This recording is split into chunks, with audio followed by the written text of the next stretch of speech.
Село Старожевск, коми название Шойнаты, стоит на высоком берегу Вычегды.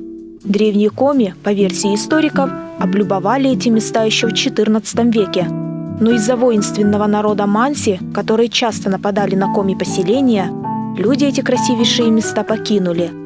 Только спустя несколько столетий Верхняя Вычегда снова стала заселяться. Существует легенда, что в стародавние времена жили в этих местах древние коми. Чуть их называли. И была битва чудских людей возле озера Шойнаты. Бились они долго, и день, и ночь, и трупы бросали в озеро Шойнаты. И отсюда якобы пошло название. Озеро, Кладбищенское озеро. Не знаю, конечно, правда это или нет. Вообще легенд очень много существует интересных. И что Стефан Пермский приходил сюда. И там же тоже было святилище Джуджит-Яг. Древние люди поклонялись идолам. А он был сокрушитель идолов. Холм Джуджит-Яг, в переводе с коми «Высокий бор», самое высокое и красивое место в окрестностях озера Шойнаты. В начале 70-х годов прошлого столетия здесь проводились раскопки. По найденным обломкам сосудов, утвари и украшений ученые пришли к выводу, что древние люди здесь жили еще до нашей эры. Здесь нашли могильник из 3 погребений, но они относятся к более позднему времени, хотя эти захоронения являются самыми древними из найденных в Коми-крае. Исследования показали, что холм Джуджит-Яг был местом обитания людей в эпоху раннего и позднего Средневековья. К ранней эпохе относятся находки из бронзы. Так, летом 1975 года выпускник Старожевской школы Николай Латкин на берегу реки нашел необычный предмет. Он представлял собой кольцо из металлического сплава диаметром 9 см, шириной 2 см и толщиной 2 мм. На лицевой стороне были последовательно изображены лиса, выдра, лось, росомаха, горностай, северный олень, медведь, куница и белка. Он был на рыбалке, и что-то блеснуло. Случайно блеснуло, и потом, видимо, интересно стало, и он обнаружил эту находку. Позже оказалось, что изображение 9 диких животных изображали календарь, промысловый календарь. И по этому календарю, по следам, оказалось, что можно было ловить диких животных того или иного периода. Сегодня это уникальное обретение лежит в Коми-научном центре. В Старожевском музее находится только его копия. Кроме календаря, на холме Джуджит-Яг нашли и металлическое изображение парящей птицы. Выполнена она техникой плоского литья. На крыльях имеются отверстия для подвешивания предмета. Сохранились даже звенья бронзовой цепочки. Крылья и хвост птицы оформлены выемчатыми линиями. Именно это украшение стало прототипом изображения птицы на гербе Республики Коми. Интересными находками Старожевск славится до сих пор. 15 лет назад Иван Дмитриевич Терещук ставил на Вычегде сети. И, неожиданно, мужчина на что-то наткнулся. Из 12-метровой глубины вытащил корягу длиной почти 3 метра. Я потом подтащил, говорю, дай-ка топорик. Шкрабнул, костяшка. Эта кость была 2 метра 40 сантиметров длиной. Я ее в лодку затащил, сюда приволок, привезли, на берег выбросили. А потом поехал в город. А там Григорий Дмитриевич говорит, я рассказал ему, он говорит, давай вези, продадим, целая машина будет, «Жигули». Он в Москву отправил. В Москве там посмотрели, он уже разложился, где-то, видимо, долгое время на суше находился. И обратно, я говорю, привезите мне. И сдал сюда в музей. В столице бивень разрезали на 3 части. Со временем он раскрошился. Теперь остаток бивня мамонта лежит в местном музее.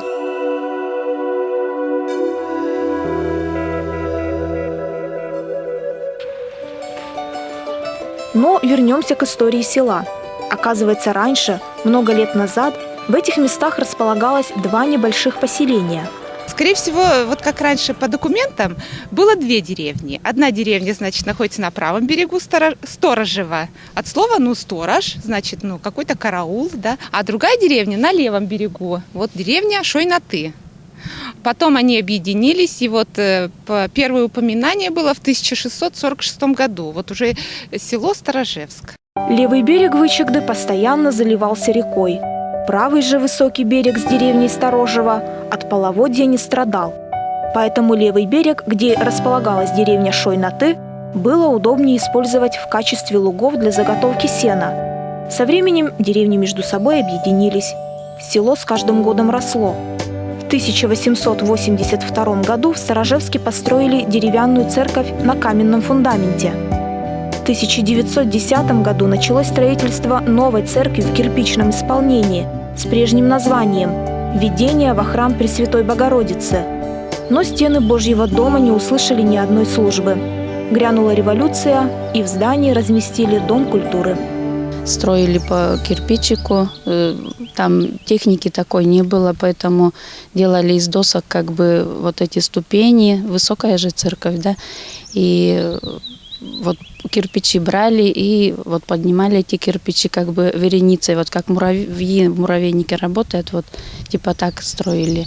И когда вот Октябрьская революция случилась, то уже до куполов не добрались, и строительство остановилось.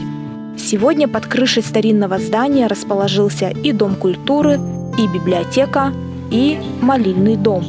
Постоянного священника в Сторожевске нет, поэтому службы проходят нечасто. Работники библиотеки, что находится по соседству с молильной комнатой, собрали уникальный материал об истории села и выпустили диск «Сторожевск. Вчера, сегодня, завтра». Не каждое село может похвастаться таким проектом. Вот люди, когда узнали, что мы собираем информацию о селе Сторожевск, наши читатели, мы им говорили, они охотно приносили, делились своими фотоальбомами, приносили прям буквально целые альбомы, мы выбирали, листали вместе с ними, очень интересно. Они вспоминали заодно историю, это и для них тоже очень хорошо, мы поговорили с ними, вспомнили. Конечно, обидно, что многие не помнят историю. Когда собирали информацию об участниках Великой Отечественной войны, мы столкнулись с такой трудностью, что родственники не помнят, не знают, может, не спрашивали, может, тогда не интересовались, на каких фронтах воевал их дедушка, родственник какой-то. Поэтому у многих нет информации. Вокруг Дома культуры растет сад. Его посадили сами жители в 50-е годы прошлого века. Тогда же, в советские времена, достопримечательностью села стал гипсовый памятник Ленину. До наших дней он не сохранился. В начале 2000-х вождя увезли на свалку. Расцвет села пришелся именно на советские годы. Сторожевский колхоз, а позже совхоз, славился на весь Союз. В 70-е годы в Сторожевске строится Дом быта, вторая по значению в районе больница на 80 коек и 12 лечебных кабинетов. В 1970 году было закончено строительство новой школы на 500 мест. 11 лет назад свои двери распахнула новая школа, построенная по современной финской технологии. Сегодня о Сторожевской средней школе знают за пределами республики. Именно это сельское учебное заведение является победителем множества грантов и конкурсов. Коллектив постоянно внедряет современные инновации в обучении детей. Здесь есть кадетский класс. Кроме этого, на базе школы идет профессиональная подготовка учащихся. Наверное, ни в одной школе нет под одной крышей школа образовательная, общеобразовательная и подготовка профессии. Это мы, как я помню, начиная с 61 года, хорошо я помню, учили мы трактористов, швей-мотористов. И профессиональная подготовка, она никогда не прерывалась. А когда настало время, тоже интуитивно мы чувствуем, что нельзя так, как и с этими организациями, перешли на школьную страну со своим советом ученическим. Здесь тоже интуиция подсказывает нам, потому что большинство учителей – это выпускники нашей школы, это 80% учителей, работающих в школе, свои выпускники. То есть традиции есть. И эту профессиональную подготовку мы не прерывали. Наш Сторожевск знаменит тем, что у нас, по-моему, почва такая плодородная для выдающихся людей. Самый первый профессиональный композитор родился в Сторожевске. Осипов Александр Георгиевич. У нас Оплеснина тоже родилась, которая обладала редким голосом.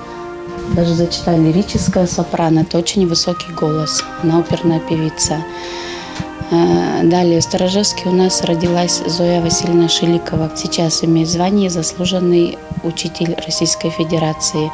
К сожалению, она, конечно, ушла из жизни, но оставила очень много хороших стихов. Куликов Сергей Лукич, фронтовик, лирик, переводчик, детский писатель. То, что очень много детских книг перевел, написал и даже переводил учебники на коми язык детям. Нечаев Валерий Александрович. Такой талантливый человек, который не только рисует, но и делает вот такие удивительные чучела. И надо отметить, что он 20 лет уже не убивает этих животных, потому что ему очень жалко. Хотя он охотник с рождения, и дети, сыновья тоже охотники. А вот эти вот материал, все это дарят друзья. Известных выходцев из Сторожевска немало, но жили в селе и такие замечательные люди, о которых не написаны книги и не сняты передачи. Их знают и помнят только местные жители да родня. Но именно на таких, как они, держалась коми-глубинка. Здесь жила моя бабушка с моим дедом. Это самый большой род села Сторожевск. Знали их как Габа Мишред. Бабушка Екатерина Иосифовна вырастила 11 детей во время войны. У нее есть медаль «Мать-героиня». Дедушку в 1941 году призвали на фронт. В это время уже воевали два их сына – Александр и Василий. В 1943 году дед мой погиб, и на руках у бабушки осталось 9 детей. И предлагали в детдом сдать и куда-то пристроить детей, потому что говорили, что, мол, не сможешь вырастить своих детей. Очень было тяжело, но все-таки бабушка решила сама вырастить, всем дала профессию, и дети выросли хорошими, достойными людьми.